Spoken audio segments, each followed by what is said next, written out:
Yes. Very good morning, boys and girls. Good morning, sir. I welcome you all to very first session and very first class of 11th Standard Economics. I'm Professor Dinesh Sharma. I'll be your guide and mentor for the subject of economics.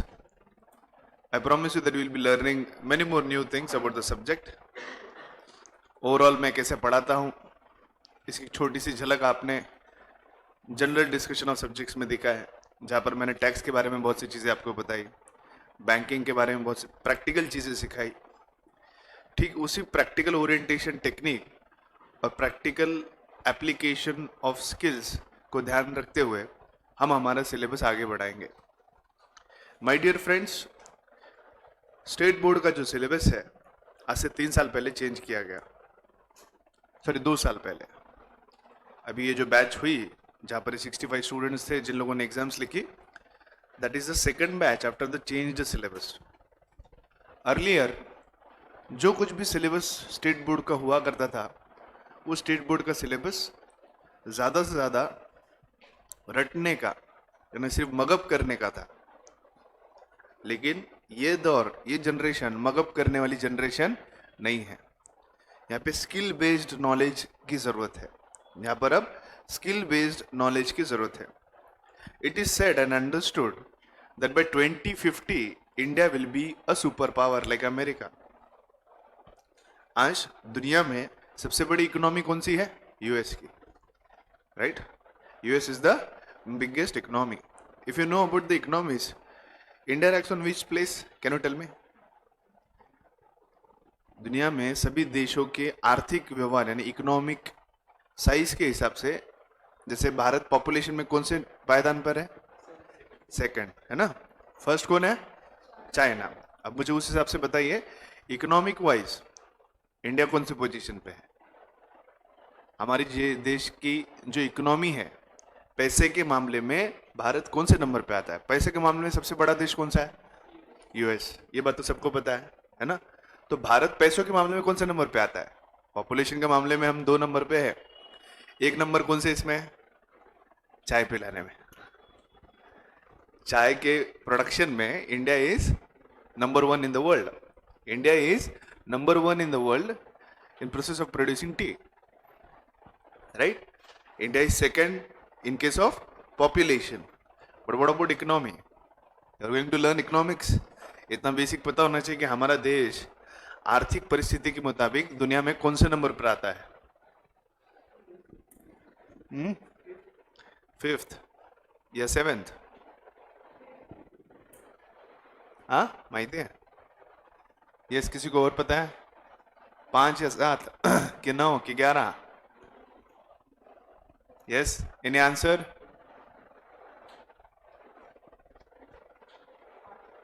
Earlier it was 7, it moved up to 5, and by 2050, where the things is going and where the economy is going, where the GDP growth rate is, we are expecting that India will be the second biggest economy after US. But that will happen in 2050. Why is it so? Why is it said so? Now understand. There is a concept which is called as average age index. What did I say? Average age index. What does average age index design? The average age index denotes the average age of a person living in a country. India का population कितना है? 138 crore. Okay, सभी लोगों की उम्र अगर जोड़ they divided by total number of people living in the country, जो एवरेज एज आएगा, that is average age index. The average age of index of India right now is 27. यानी भारत में रहने वाले नागरिक की एवरेज एज क्या है? 27. That of the people in Europe is already crossed 50 plus. Is already crossed 50 plus. 10 years down the line, let's say, the average age of Indian could be expected around 35. Yes? And that of people of Europe will be 60 plus. 60 plus वाले लोगों में काम करने में या productiveness देने में कोई क्षमता होती है या नहीं होती? नहीं होती. इसलिए हमारे यहाँ गवर्नमेंट जॉब में भी at the age of 58 we have to retire. Yes और नो? 60+ जब जाएंगे, 60+ जब जाएंगे तो उसके बाद युवा उसमें काम नहीं कर सकते.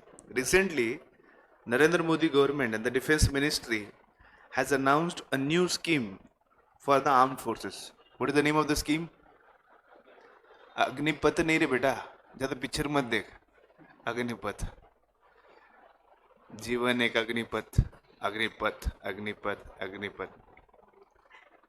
चिकनी Chameli, no no, very bad. Agniveer, Agnipath, Agniveer. पता है कितने लोगों को? कुछ दिन पहले चल रहा था, ड्रामा चल रहा था, बहुत जगह पे तोड़फोड़ हुई, हैदराबाद में स्टेशन जलाया गया, ये किया गया, ट्रेन को जलाया गया, है ना? सुना कि न्यूज? सुना अग्निवीर का? सुना Agniveer? What is the Agniveer scheme? That students will be, the youngsters will be allowed to join the arm forces right from the age of 18. Why is it being done? ताकि यंग नौजवान, young blood should come into the armed forces, है ना? Army के अंदर ऐसे बच्चे भी आए जो कम उम्र वाले हैं, क्योंकि नॉर्मली धीरे धीरे आर्म फोर्सेस में ज़्यादा एज वाले लोगों की संख्या बढ़ने लगी है. ज़्यादा एज वाले संख्या वाले लोग कैसे थोड़े सेटल होने पे बहुत ज़्यादा चीज़ें ग्रांटेड लेने लगते हैं, उनमें वो जोश नहीं होता. पिक्चर में दिखाया जाता हाउस द जोश, हाय सर, पिक्चर में अच्छा लगता है. ओरिजिनलिटी में चीज़ें पिक्चर जैसे नहीं होती. हाँ, बट वो स्टोरी ट्रू है, डोंट वरी, वो स्टोरी ट्रू है, because those are special train commandos for that operation of Uri. Now the point is, Agniveer का स्कीम लाया क्यों? Because they wanted young people to come into the armed forces, right? In the same manner, average age of India is right now 27. Let's say 10 years down the line will be 35. यानी भारत में रहने वाले लोगों की average age 30-35 के बीच में रहेगी. That of Europe would be 55-60, 60+. Now ultimately Europe की इकोनॉमी को ऑपरेट करने के लिए उन्हें किन की जरूरत होगी? मैन पावर, है ना? They need young man power. Ultimately घर परिवार में जब दादा दादी उम्र पे चले जाते हैं, उनके सहारा कौन बनते हैं? उनके बच्चे, राइट? अब वहाँ पे प्रॉब्लम ऐसा होगा, एवरेज एज सभी लोगों की ज़्यादा है, तो वहाँ पे यंग क्राउड या यंग यूथ नहीं होगा जो कामकाज करने के लिए रेडी होगा. सो अल्टीमेटली ऐसा देखा जा रहा है 10 साल बाद, यानी 2040 तक, 2030 के बाद समझ लो, नॉट 40, 2030 के बाद भारत एक ऐसा देश होगा जो पूरी दुनिया को मैन पावर प्रोवाइड करने का काम करेगा, जो हमारी सबसे बड़ी ताकत है. Because we are second largest populated country in the world. We should be very proud. 2025 में हम 1 नंबर पे जाने वाले हैं. जिस हिसाब से हमारी लोक संख्या बढ़ रही है, थैंक्स टू कोविड के आने वाले 2025 में हम 1 नंबर पे जाने वाले हैं. We are going to go for the China number also, and India soon will be the largest populated country in the world. But the point is, हमारे यहाँ एवरेज एज इंडेक्स कम है, बरोबर? हमारे यहाँ पर एवरेज एज इंडेक्स कम रहेगा दूसरे देशों के मुकाबले. तो मैक्सिमम यूरोपियन और वेस्ट कंट्रीज में ऐसा है कि वहाँ पे एवरेज एज इंडेक्स ज़्यादा है. अमेरिका का ऑलरेडी इट इज़ 45 समथिंग, ये 10-10 साल आगे हैं अपने से, और उनके यहाँ पॉपुलेशन ग्रोथ उतना नहीं है, तो उनके पास क्राउड उतना नहीं है. अपने यहाँ कंसेप्ट अलग है. हम दो हमारे दो बोलने के लिए होते हैं, हम दो हमारे दो होने के बाद बेटी नहीं, बेटा चाहिए. कुल दीपक होना जरूरी है. फिर वो बेटा बड़े पूरे कुल को लेकर डूबे तो भी चलेगा, लेकिन कुल दीपक का होना जरूरी है ना? कुल दीपक का होना जरूरी है. लड़का होना कंपलसरी है. एंड हमारे यहाँ पे यूनिवर्सलाइजेशन ऑफ मैरिज है. तभी तो गाना है ना, तेनु घोड़ी के न चढ़ाया भूतनी के, तेनु दूल्हा के न बनाया भूतनी के, है ना? There is an universalization of marriage. बेटा जैसे पैदा हुए हो, मरोगे एक दिन कोई न दिन, लेकिन इतने बात का समाधान रखो कि शादी तुम्हारी होगी, कंपलसरी होगी, है ना? शादी तो होगी, पिल्लू से, पिल्ल्या से, किससे, जो भी है वो शादी तो होगी. फोटोशूट भी होगा, pre wedding shoot in MIDC. Yes, हाँ, pre wedding shoot in MIDC. शादी तो होगी रहेगी. 1 in MIDC, 1 in university, one in at जीरो पाटा, वन एट हट्टा, वन एट त्रिदारा। तो भाई बात ऐसी है कि शादी तो तुम्हारी होके रहेगी। तो भारत के लोग होने का एक वरदान है कि कुंवारा नहीं मरूंगा मैं, है ना। भले निट्ठा निठल्ला हो, कुछ नहीं करता हो, घर पे बैठा हो, दिन भर टाइम पास करता हो, पबजी खेलता हो, कुछ ना करता हो, तो भी चिंता वाली बात नहीं। शादी बेटा तुम्हारे माँ बाप कहीं से भी ढूंढ के लाएंगे, गले में पटकेंगे, लेकिन शादी जरूर करवाएंगे। माँ बाप आपकी शादी जरूर करवाएंगे। तो हमारी पॉपुलेशन ग्रोथ का रुकना मुश्किल ही नहीं, नामुमकिन है ना। सो दिस वे बाय 2025 जो ग्रोथ रेट ऑफ पॉपुलेशन है उसके मुताबिक already India is expected to surpass China by 2025। बाद में 10 साल बाद भारत एक में ऐसा देश होगा जिसके पास पॉपुलेशन होगा, जिसके पास स्किल्ड पॉपुलेशन होगा, जिसके पास यूथ पॉपुलेशन होगा, जो पूरे वर्ल्ड में मैन पावर या पर्सनल प्रोवाइड करने का काम करेगा। फिर उस वक्त हर एक देश एक ही देश के पीछे जाएगा, वो है इंडिया, जो ऑलरेडी स्टार्ट हो चुका है, right. So India is expected to be a global power by 2050 and India would be the second largest economy in the world. The point to be noted is this will happen only and only if you all youngsters take the responsibility that will contribute something to our economy and our country. सिर्फ young देश होके कुछ होगा क्या? नहीं, ये young, ये युवा स्किल्ड होना जरूरी है. It has to be skilled. I have been telling this since day one of my lecture. Career उसी का बना जिसके पास स्किल्स होंगे, जिसके पास कोई स्किल्स होंगे. जिसके पास स्किल्स नहीं होंगे वो कोई एक बेहतर करियर की तरफ नहीं जा सकता. Are you getting my point? Right. चलिए शुरू करते हैं कोर सब्जेक्ट की तरफ. ये सारे पॉइंट्स अपने को आने वाले हैं कुछ दिनों में, तो डोंट वरी, हम उसके ऊपर भी चर्चा सलाह मशवरा करेंगे. Let's start with the discussion of the subject of economics. How do you relate economics in the Indian system? Bharat में इस सब्जेक्ट का ओरिजिन कहां पर है, कोई बता सकता है? Who is the person who give this root and this particular subject and name economics, अर्थशास्त्र? सबसे पुराना व्यक्ति, ऐसा कौन सा व्यक्ति है जिसने बहुत पहले इस शब्द के बारे में, इस सब्जेक्ट के बारे में बहुत कुछ चीजें रखी सामने? Most of you must have heard that name, Chanakya, है ना? कौटिल्य और चाणक्य के बारे में सुना है? Yes, have you heard about Kautilya और चाणक्य? चाणक्य और Kautilya is a person. Who is he? Chanakya कौन है? हाँ, इकोनॉमिस्ट. कौन बोला वो? मारो पकड़ के उसको. चाणक्य महामंत्री थे एक राजा के. इसमें राजा कौन था? चंद्रगुप्त. एम्पायर कौन सा था? The Maurya empire. During the Maurya empire and during the reign of king Chandragupta, he had an minister whose name is, he had a minister.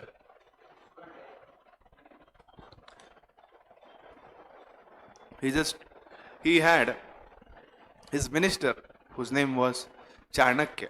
Chanakya was the name given to him. His original name is Kautilya. Original name is Kautilya.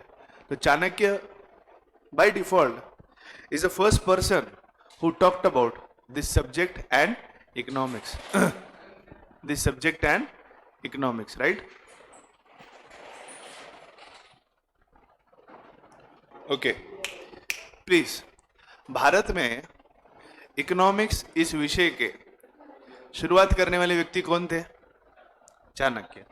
Chanakya Kautilya एक महामंत्री थे मौर्य वंश के, the Maurya empire. He was the person who talked about the subject of economics. But our notebooks after the updation are talking about Chanakya.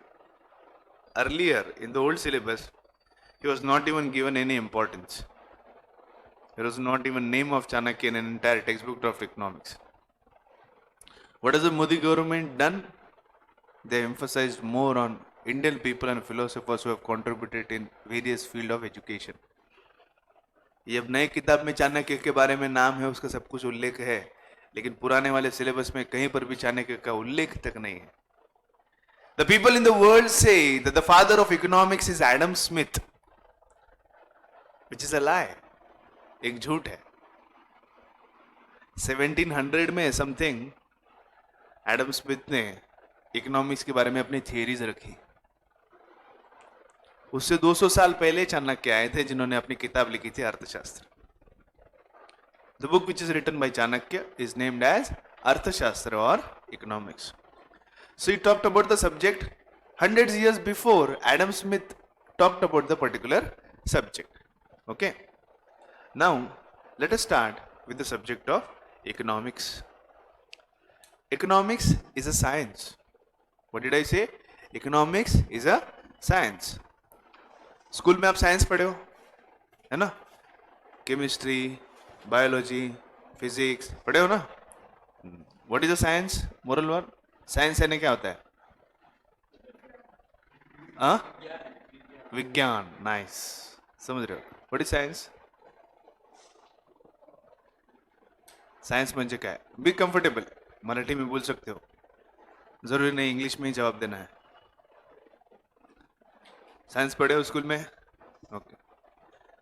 हाँ, what is science? Newcomer. Science म्हणजे काय? विज्ञान म्हणजे काय? What is science? हाँ, सिखाया नहीं, तभी कॉमर्स में आया ना वो. Yes, what is science Shraddha? Science is a systematic body of knowledge. The subject science, whenever we call a subject to be science, जब कभी भी हम किसी सब्जेक्ट को साइंस कहते हैं, उसे साइंस क्यों कहते हैं? Because it is a systematic body of knowledge. Systematic body of knowledge मतलब क्या है? उसके अंदर बहुत सारे थियरीज है, उसके अंदर बहुत सारे कंसेप्ट है, उसके अंदर बहुत सारे प्रूवन फैक्ट्स है, जिसके अंदर बहुत सारे रिसर्च है. तो बहुत सारी रिसर्च, बहुत सारी स्टडीज और बहुत सारी चीज़ों के बाद जब कोई सब्जेक्ट बनता है, that subject is called as science. Right? We have motion study, we have gravity study, we have so many studies about the various laws of science जो साइंस में दिए गए, है ना? लॉ ऑफ ग्रेविटी स्कूल में पढ़ा होगा, है ना? लॉ ऑफ मोशन स्कूल में पढ़ा होगा. So these are all things which are proven facts. In the same way there are some proven facts about the trade and money and business. So all these are brought under to a particular subject which is called as economics. So economics is a science. It is a systematic body of knowledge which talks about economic activities.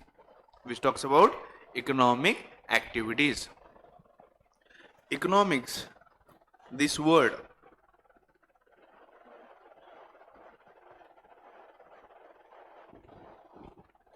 is derived from the Greek word oikonomia.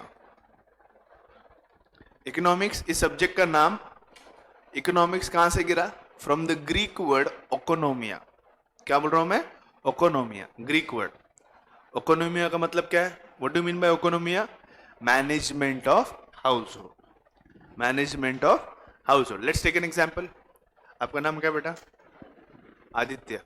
Okay. Aditya, आपके घर में आपकी mummy जो है सारा घर का खर्च वर्च देखती है, right?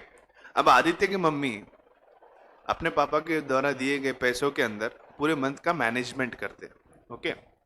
Now understand, economics, this word is derived from the Greek word oikonomia, और ओकोनोमिया का मतलब होता है मैनेजमेंट ऑफ हाउस होल्ड. क्या कहते हैं उसे? Management of household. Let's for example से हर महीने 10 में आजकल क्या ही होता है, हर महीने 30,000 रुपए आदित्य के पापा आदित्य के मम्मी को देते हैं. ठीक है. अब इस 30,000 रुपए में मुझे बताइए, बहुत सी ऐसी चीजें होती है जो आपकी मम्मी को करनी होती है ना? आपकी ट्यूशन की फीस देनी होती है, घर का किराना लाना होता है, घर में बुजुर्ग दादा दादी है तो उनकी दवाई गोली कुछ है तो वो लाना होता है, कपड़े उपड़े लेने पड़ते हैं, कुछ साफ सफाई का सामान लेना पड़ता है, सबसे मेन गंगूबाई की सैलरी देनी पड़ती है ना? साफ सफाई वाली बाई जो आती है उसकी सैलरी देनी पड़ती है, उसकी बिना घर में तो पत्ता भी नहीं हिलता. आजकल घर में ऐसा है कि मम्मी के लिए काम वाली बाई ज्यादा जरूरी है सासू से ज्यादा. एक बार सासू नाराज हो गई तो जाऊ दे, सासूचं काय, जाऊ दे, नाराज तो नाराज, क्या फर्क पड़ता. लेकिन काम वाली बाई जो है ना, वो हैप्पी होना जरूरी है. देखना कभी तुम्हारे मम्मी को देखना, जैसे बोलेंगे सर को बहुत पड़ा है सास बहू शादी 10 साल हो गए बेटा, 10 साल का अनुभव है ना, एक्सपीरियंस टॉक्स से, है ना, एक्सपीरियंस टॉक्स. घर में हालत ऐसी है सास बहू और साजिश,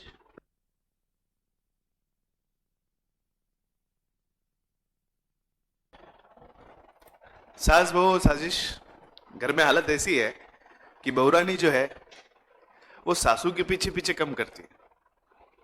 वो बेचारी सासू माँ बोलते रहती है, सुन बाई ऐकता का, सुन बाई ऐकता का, सुन बाई ऐकता का.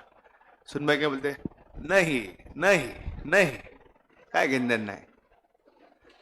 और वही जब मौसी बाई आती है ना, अहो ताई ऐका ना, बोला बोला बोला बोला बोला, एक कप चहा द्या ना, पाऊस खूप पडतोय आज.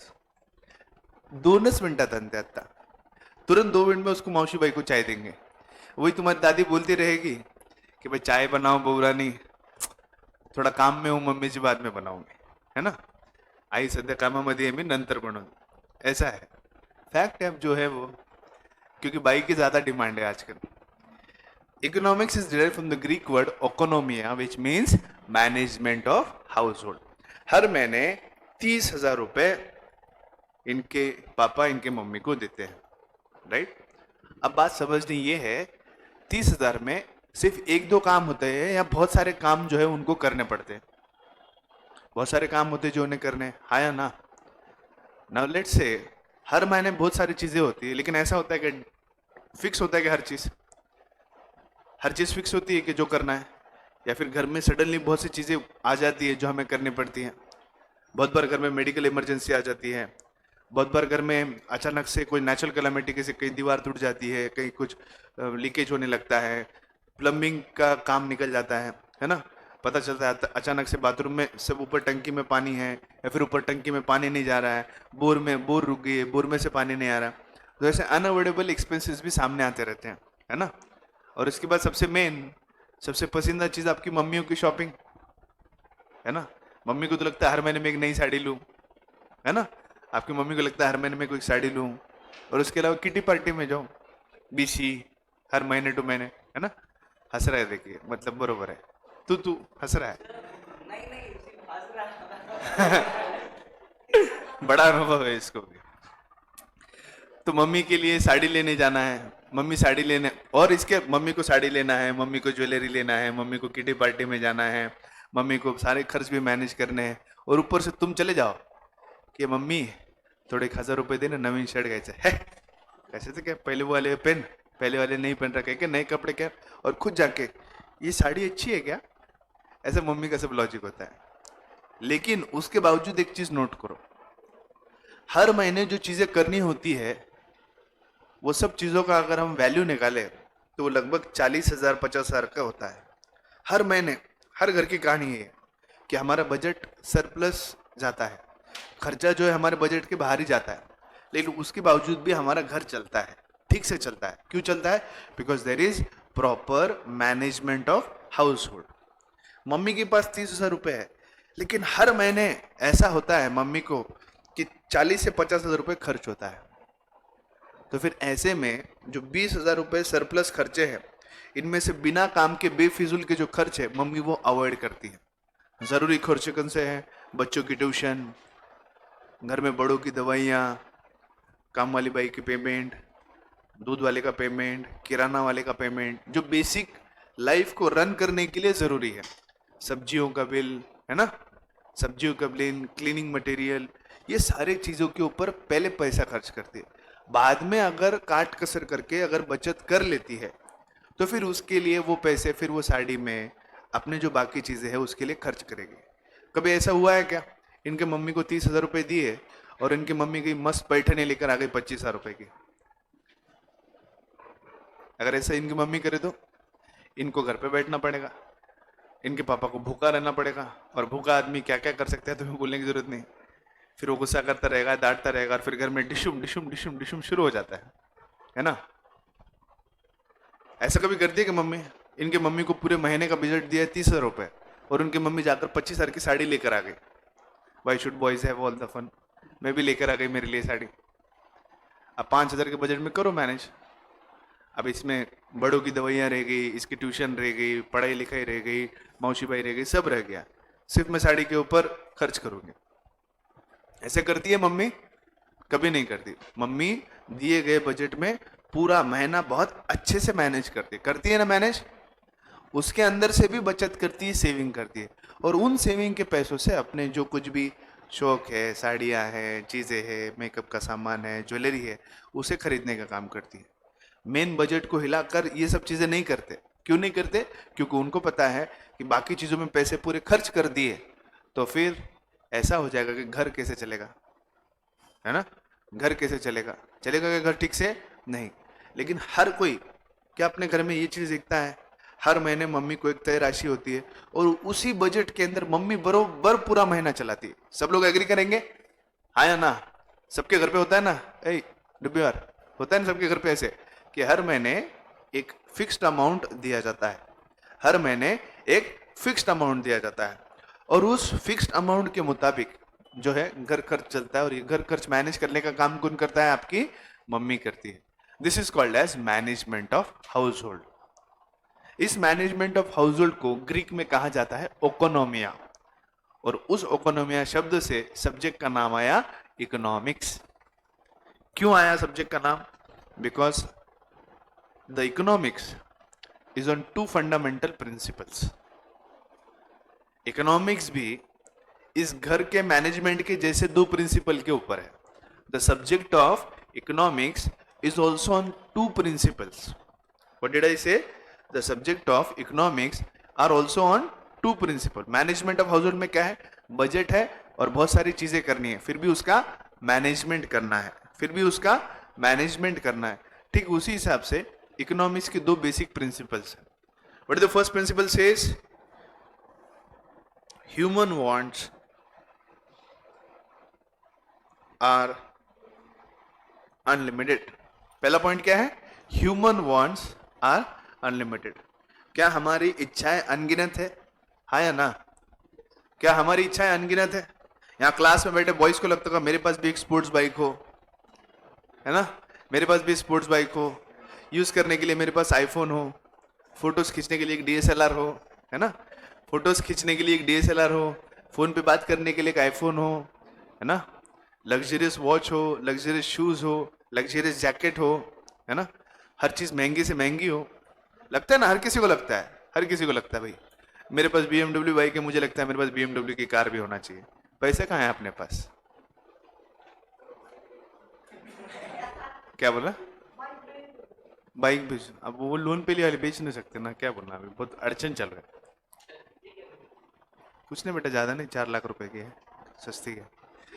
तो बात ऐसी है, मेरे पास बाइक है but I want to buy a car, लेकिन कार के लिए 70 लाख रुपए लगेंगे, उतने पैसे मेरे पास है नहीं, एडमिशन तो हो नहीं रहे, तो कार कहाँ से लेंगे?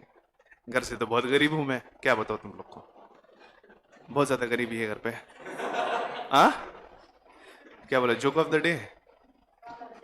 नहीं सच में बहुत गरीब हूं मैं, गरीब हूं मैं, गरीब हूं मैं। तो बात ऐसी है, हर किसी की बहुत सारी इच्छा है, तुम्हारी है ना बहुत सारी इच्छा है? क्या क्या इच्छा है बताओ जरा। और पिल्लू के आगे आओ थोड़ा। हाँ, व्हाट आर योर इच्छा है? सांग, क्या क्या खरीदना चाहते हो जिंदगी में? कौन सा? आईफोन। हाँ, और बस फोन में झिलोगे सारा? क्या बेड़ा गर्क करे इस जमाने का और स्पीडी का। अच्छे, खाली एक महंगा आईफोन हो जाए बस, जिंदगी में और कुछ नहीं चाहिए। देखा पिल्ले पार्ट 2 दिख रहा मेरे को यहाँ पे, कुछ तो लुच्चा दिख रहा, खाली फोन में जिंदगी है। क्या करना चाहते हैं?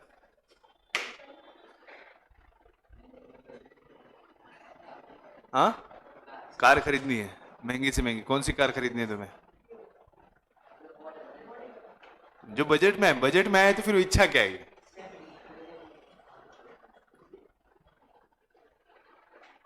जैसे मैंने कहा मुझे BMW कार खरीदनी, जो मेरे बजट में नहीं है, वो मेरी इच्छा है सिर्फ, it will just be an इच्छा, अपने पास उतने पैसे नहीं है। हाँ,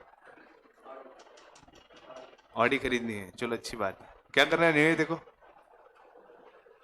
क्या इच्छा है, समाधान आदमी है निर्णय अपना, कुछ न को है ना निर्णय। हाँ, कुछ होना नहीं होना, नहीं, हाँ कुछ न को। हाँ मोरलवार, क्या इच्छा है तुम्हारी, क्या इच्छा है? 15-20, 15-20 बेटा, एक भी मिले अपने को तो नसीब से बंद। अच्छा, how many of you know about this particular company Rolls Royce? Is a car making company. नाम सुना है रोल्स रॉयस कार का? उसकी खासियत क्या है, कोई बता सकता है? सिर्फ नाम सुना है। बनती है और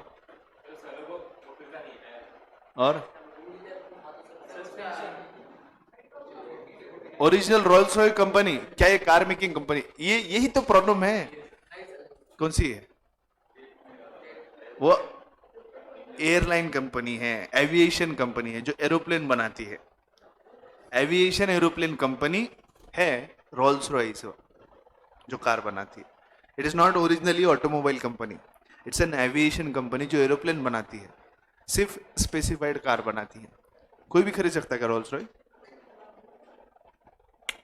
आपके पास कितने करोड़ है वो मैटर नहीं करता, आपका स्टेटस और आपका समाज में नाम, वो देख के रोल्स रॉयस दी जाती है। मेरे पास 5 करोड़ रुपए और मैं चला गया, कौन हो तुम? दिनेश शर्मा। कौन से दिनेश शर्मा? परभनी वाले। कहा परभनी? कहा बोले? जर्मनी। बार परभनी बोलना बोलते बेइज्जती हो जाती कहीं बाहर जगह तो, इसलिए बाहर कभी पुनः जाओ स्टूडेंट में, सर कहां से हो? नांदेड़। अच्छा ओके ठीक है, बहुत से बहुत लातूर। परभनी नहीं बोलने का, वो पहले नेक्स्ट क्वेश्चन पूछते ये कहाँ आता है भाई, फिर बोलना पड़ता है जर्मनी के बाजू में। तो रोल्स रॉय एक एविएशन कंपनी है जो एरोप्लेन बनाती है, जो कार बनाने का काम करती है। और रोल्स रॉय कंपनी कार बनाती है जिस कार के बहुत सारे वेरिएंट्स है, जिसमें फैंटम वाला वेरिएंट जो है तकरीबन 6 करोड़ रुपए में आता है।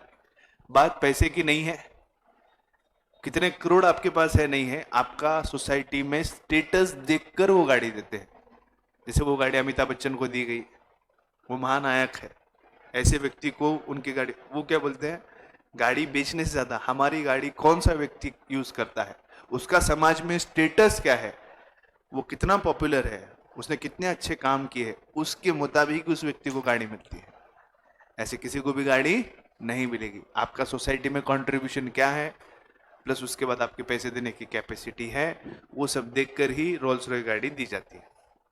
अच्छा, और कोई इच्छा? फोन के आगे कोई इच्छा? बस फोन में खुश हो? डुबियार, क्या करना चाहते हो जिंदगी में? स्पोर्ट्स बाइक है, कौन सी? अच्छा, कौन सी भी? गुड। क्या करना है ओमकार को, क्या करना है? हाँ सूरज, हाँ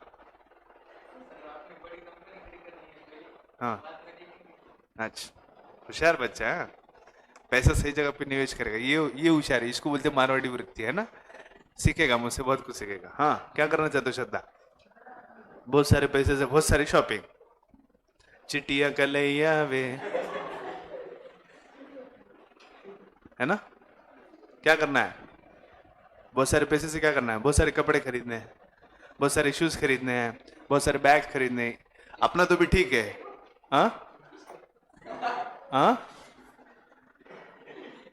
लिपस्टिक लाली, बड़ी इंफॉर्मेशन है तेरे को, बहुत पता है। तो बहुत सी चीजें कर, लड़कियों का तो बहुत डेंजर है, अपना तो भी ठीक है, इनके पास तो रोज कुछ तो भी खरीदने के लिए होता है।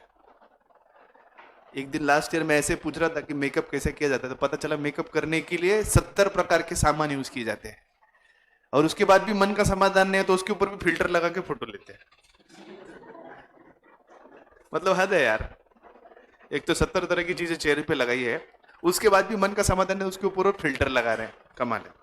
चलो, इससे हमें क्या समझ में आता है कि human wants are unlimited. Does everyone accept? Human wants are unlimited, but why is it that everyone does not satisfies unlimited wants? वो आईफोन क्यों नहीं ले रहा है? क्यों नहीं ले रहे हो आईफोन तुम? अच्छा तो है भाई, अच्छा है, लेकिन क्यों नहीं ले रहे हो? पैसे बहुत लगते हैं। पैसे है क्या अपने पास उतने? नहीं है। मेरे पास अभी BMW कार लेनी है मुझे, 70 लाख रुपए। पैसे बहुत लगते हैं, लेकिन मैं ले नहीं सकता। कहाँ है पैसे? मेरे पास नहीं है पैसे।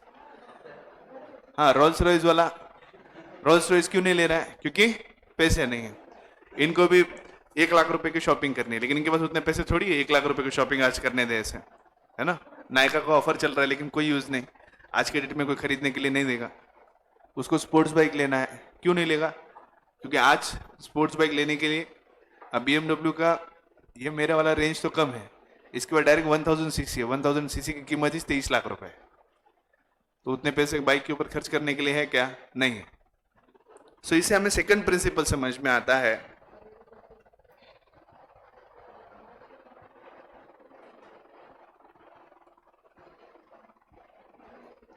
इस दुनिया में सभी के वांट्स अनलिमिटेड है, लेकिन सभी के पास resources to satisfy the wants are limited.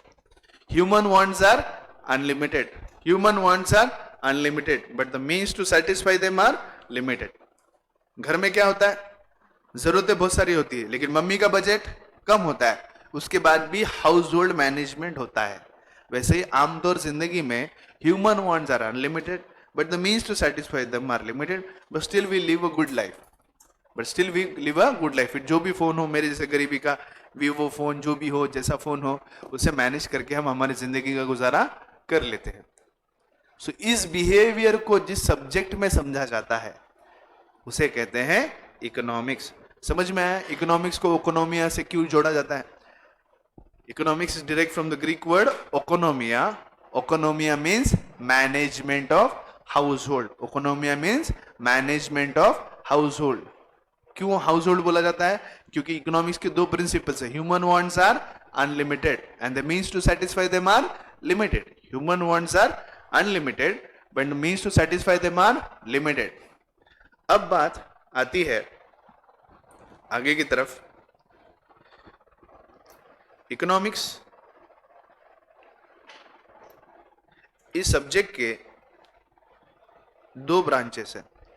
There are two branches of the subject of economics. One is microeconomics, another is macroeconomics. One is microeconomics, another is macroeconomics. Microeconomics and macroeconomics. The subject of economics has two branches, microeconomics and macro. Micro means chota, macro means large. The word microeconomics, the word microeconomics is derived from the Greek word micros, M-I-K-R-O-S. It is derived from the Greek word micros. Micros means chota, yes, small. And the word macroeconomics is derived from the Greek word macros. Macros means large. Macros means large and micros means small. अब उस हिसाब से microeconomics is small study and macroeconomics is large study. So understand this particular difference. Everybody pay attention. ये दो अलग branches है economics में. One is microeconomics, another is macroeconomics. Whenever we study those economic variables which affect a single individual, single household, single company or an individual unit, it is studied under microeconomics. जब कभी भी हम कोई ऐसे economic factor को पढ़ेंगे जिसका किसी एक व्यक्ति पर, एक बिजनेस पर, एक घर के ऊपर, एक कंपनी के ऊपर इम्पैक्ट होगा, तो उसको हम कहाँ पढ़ेंगे? माइक्रो इकोनॉमिक्स में. लेकिन जब हम कोई ऐसे इकोनॉमिक फैक्टर्स पढ़ेंगे जिसका सिर्फ मेरे जैसे एक व्यक्ति पर नहीं बल्कि इकोनॉमी में रहने वाले सारे लोगों के ऊपर इम्पैक्ट होता है, those will be studied under macro economics. All those factors which have an effect on the economy as a whole, which have an effect on the economy as a whole, will be studied under macroeconomics. Will be studied under macroeconomics. Are you getting my point? Are you getting my point? कैसे, तो समझने की कोशिश करिए। मैं आपको कुछ variables बताता हूं, तो फिर आपको समझ में आएगा कौन सा कहां पढ़ा जाता है, कहां नहीं पढ़ा जाता है। हम जो 11th स्टैंडर्ड में जो टेक्स्ट बुक पढ़ने वाले हैं, इसके अंदर जितने भी टॉपिक्स है, all this topics are part and parcel of the macro economics. They are part and parcel of the macro economics. यानी 11th स्टैंडर्ड के 10 चैप्टर में सारे चैप्टर वो है जिनका पूरे इकोनॉमी के ऊपर इंपैक्ट है, जिनका पूरे इकोनॉमी के ऊपर इंपैक्ट है। Are you getting my point? लेकिन 12th स्टैंडर्ड में आधा सिलेबस होगा माइक्रो इकोनॉमिक्स का, यानी ऐसे इकोनॉमिक फैक्टर जिसका व्यक्तिगत यानी इंडिविजुअल के ऊपर इंपैक्ट होता है, और कुछ आधे चैप्टर्स जिसका पूरे इकोनॉमी के ऊपर इफेक्ट होता है। अब बात समझने की कोशिश करो। मेरी इनकम 50,000 रुपए है, ठीक है, मेरी इनकम 50,000 रुपए है, और अचानक से मेरा जो है जॉब जो है वो छूट जाता है। फिर मैं दूसरा जॉब ढूंढता हूं, लेकिन वहां पर पे मेरा कम हो जाता है। पहली जॉब में जहां काम करता था वहां 50,000 रुपए पेमेंट था, अब दूसरी जगह मैं काम कर रहा हूं, वहां मुझे 25,000 रुपए ही पेमेंट मिल रहा है। My income has reduced from 50,000 to 25,000। अब मुझे बात ये समझाओ कि जब मेरे इनकम लेवल के चेंज के बारे में अगर हम स्टडी करेंगे, क्या इसका इंपैक्ट रोहित अग्रवाल के परिवार पे होना है, राठी के परिवार पे होना है, मोरोला के परिवार पे होना है? मेरी इनकम कम हुई तो इसका इंपैक्ट सिर्फ मेरे ऊपर या मेरे परिवार के ऊपर होगा, या पूरे देश में सभी लोगों के ऊपर होगा? सिर्फ मेरे परिवार के ऊपर होगा। Are you getting my point? सब लोग को समझ रहा है कि दिमाग में घुसने के बाद 50,000 की मेरी कमाई 25,000 पर आ गई, तो इसका इंपैक्ट सिर्फ मुझ पर होगा या देश में रहने वाले सभी लोगों के ऊपर होगा? सिर्फ मुझ पर होगा। यस और नो? इसीलिए इनकम ऑफ इंडिविजुअल ऐसा इकोनॉमिक फैक्टर जिसे कहां पढ़ेंगे हम? माइक्रो इकोनॉमिक्स में। कहां पढ़ेंगे हम? Micro economics. Population, is it a problem for India? Yes, हमारी बढ़ती लोक संख्या हमारे लिए प्रॉब्लम है। Population, unemployment and poverty. देश में गरीबी है, देश में बेरोजगारी है, और देश में पॉपुलेशन है। अभी तीनों मेजर प्रॉब्लम्स है इंडियन इकोनॉमी के सामने। अब मुझे बात बताइए, क्या पॉपुलेशन का इंपैक्ट सिर्फ मुझ पे होगा या देश में रहने वाले हर एक नागरिक के ऊपर होगा? हर एक नागरिक के ऊपर होगा, हाँ या ना? बेरोजगारी का इंपैक्ट सिर्फ मेरे परिवार पर है या सभी परिवारों के ऊपर है? आज परभनी में कोई एमआईडीसी नहीं है, परभनी में कोई रोजगार नहीं है, तो क्या इसका इंपैक्ट सिर्फ शर्मा परिवार पे है या परभनी में रहने वाले हर एक व्यक्ति पे है? हर एक व्यक्ति पे है, नहीं है? है नहीं है? तो ये सारे फैक्टर्स कौन से फैक्टर्स है? Macro factors, because they effect the economy as a whole. Inflation या महंगाई, महंगाई बढ़ गई है तो उसकी मार सिर्फ मेरे जेब पे होगी या सभी की जेबों के ऊपर होगी? सभी, हर व्यक्ति जो कमाता है उसकी जेब पे परिणाम होगा अगर महंगाई दर बढ़ता है। अगर महंगाई दर बढ़ता है, अगर महंगाई दर बढ़ता है तो इसका इंपैक्ट हर किसी के जेब पे होगा। So when we will study inflation, we will study under macro economics. आलू का दाम 10 रुपए से 50 रुपए हो गया, पूरी अर्थव्यवस्था के ऊपर इंपैक्ट होगा क्या? नहीं। मैं कितने किलो आलू खाता हूं उसमें कम ज्यादा होगा, रोहित कितना होगा उससे कम ज्यादा होगा। पूरी देश की अर्थव्यवस्था पे उसका इंपैक्ट होगा क्या? नहीं। नींबू बीच में 250 रुपए किलो हो गया है ना, तो उसका इंपैक्ट पूरे देश पे होता है क्या? नहीं। That is studied under micro economics. किसी व्यक्ति की डिमांड, किसी व्यक्ति प्रोड्यूसर की सप्लाई, व्यक्ति की डिमांड, व्यक्ति की सप्लाई, व्यक्ति का इनकम, व्यक्तिगत जब स्टडी होता है, इंडिविजुअल स्टडी जब होता है, that is done under micro economics. But overall study जब होगा, ओवरऑल स्टडी जब होगा वो कहां होगा? मैक्रो इकोनॉमिक्स के अंदर। वो कहां होगा? Macro economics.